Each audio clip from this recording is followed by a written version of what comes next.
నమస్కారం మిత్రులారా, మీరంతా ఎలా ఉన్నారు? మనం తిరిగి ఒక 10 రోజుల గ్యాప్ తర్వాత మాట్లాడుకుంటున్నాం. మన వీడియోస్ చూసేటువంటి వాళ్ళ సంఖ్య చాలా తక్కువ, ఎందుకంటే ఇలాంటి విషయాల పట్ల ఆసక్తి కూడా చాలా తక్కువ కాబట్టి. కానీ జీవితం గురించి మాట్లాడుకున్న తర్వాతే ఇంకేదైనా మనం నిజానికి మాట్లాడుకోవాలి, ఆలోచించాలి. జీవితం గురించి చాలా తీక్షణంగా ఏకాగ్రతతోని ఆలోచించేటువంటిది ఒక సామర్థ్యం, అది ఒక ఎబిలిటీ. ఆ ఎబిలిటీ లేనప్పుడు ఏమవుతుందంటే ఈ బుర్ర ఏదైతే ఉందో, ఈ బుద్ధి అంటాం. మీరు బుద్ధి అనండి, మనస్సు అనండి, లేదా ఆలోచన అనండి, ఏదైనా దానికి ఉన్నటువంటి పర్యాయ పదాలే. కాబట్టి హృదయము, బుద్ధి, ఆలోచన, మైండ్, మీరు ఏదన్నా మీరు మాట్లాడేది ఒకటే. అది నెత్తిలో ఉన్నటువంటి మెదడు.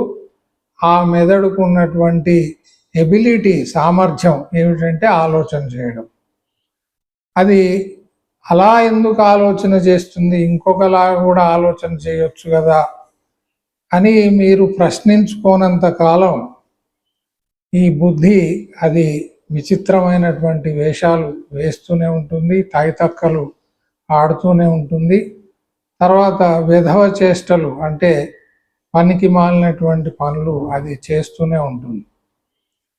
కాబట్టి మనం బుద్ధికి లోబడి పని చేయాలా, లేదా బుద్ధిని కూడా నియంత్రించేటువంటిది ఏదైనా ఉందా, దాన్ని మనం తెలుసుకుంటే మంచిది. ఎందుకంటే ఈ బుద్ధి అనేటువంటిది ఎప్పుడు ఏదో ఒకటి మాట్లాడుతూనే ఉంటుంది, ఆలోచిస్తూనే ఉంటుంది. దానికి విశ్రాంతి అనేది లేదు.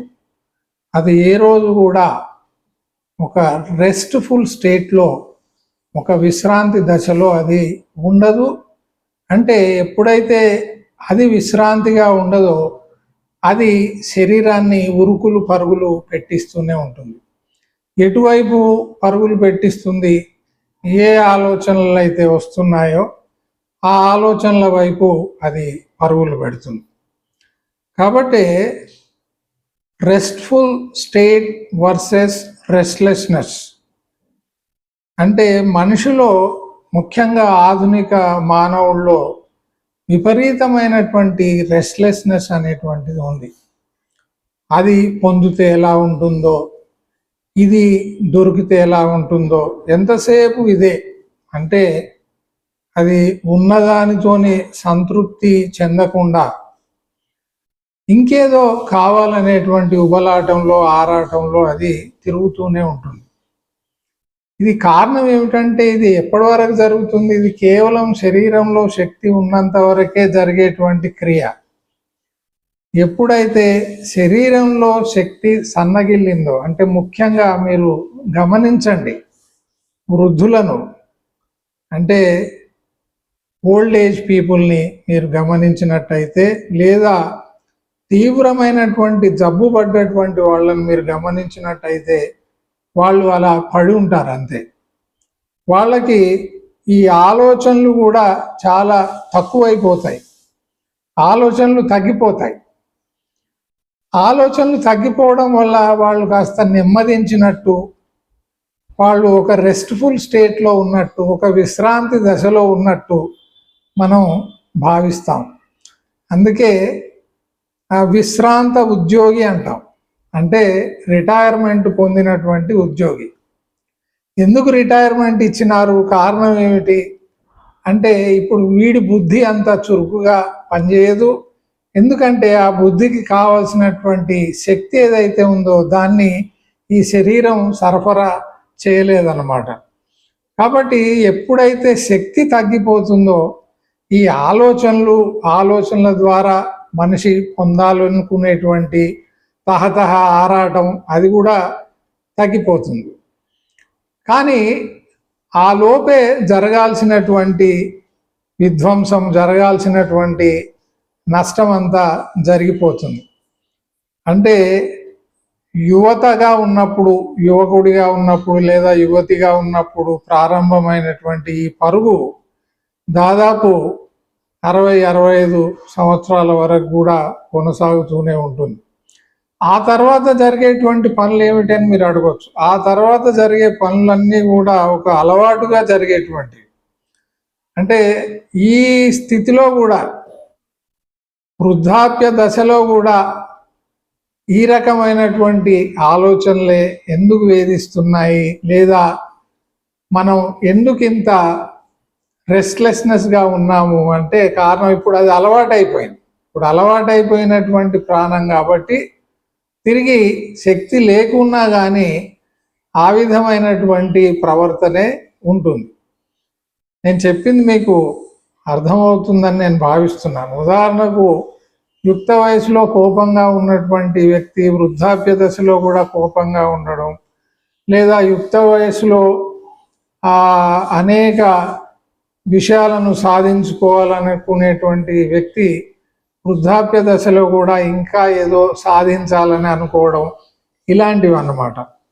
లేదా యుక్త వయసులో స్నేహంగా ఉండకపోవడం, కలవిడిగా ఉండకపోవడం, సహకరించేటువంటి ధోరణిలో ఉండకపోవడం, లేదా కలిసి జీవించలేకపోవడం, ఇవన్నీ లక్షణాలు ఏవైతే ఉన్నాయో క్రమక్రమంగా అవి అలవాటు కింద మారి అదే జీవితంగా మనకు కనబడుతుంది. అయితే అసలు బుద్ధి ఎక్కడి నుంచి వచ్చిందని మనం చూస్తే నెత్తిలో ఉన్నటువంటిది మెదడు. ఈ మెదడుకు ఎప్పుడైతే ఆలోచన జతగా వస్తుందో, మెదడుకి ఆలోచన ఎప్పుడైతే తోడవుతుందో దాన్నే మనం బుద్ధి అని అంటున్నాం. కాబట్టి ఈ ఆలోచనలు ఏవైతే ఉన్నాయో మనల్ని ఉక్కిరి బిక్కిరి చేయకముందే వీటిని తగ్గించుకోవడానికే రకరకాల పద్ధతుల్ని మనం సమాజంలో ఏర్పాటు చేసుకున్నాం.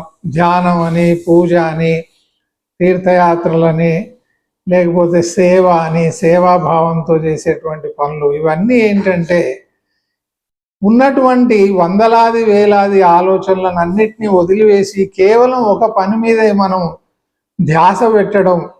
To be attentive to one thing, to attend one thing at a time. ఒక కాలంలో ఒక నిర్ణీతమైనటువంటి వ్యవధిలో ఒకే ఆలోచనను కలిగి ఉండడం, ఒకే పని చేయడం అని దాని యొక్క అర్థం.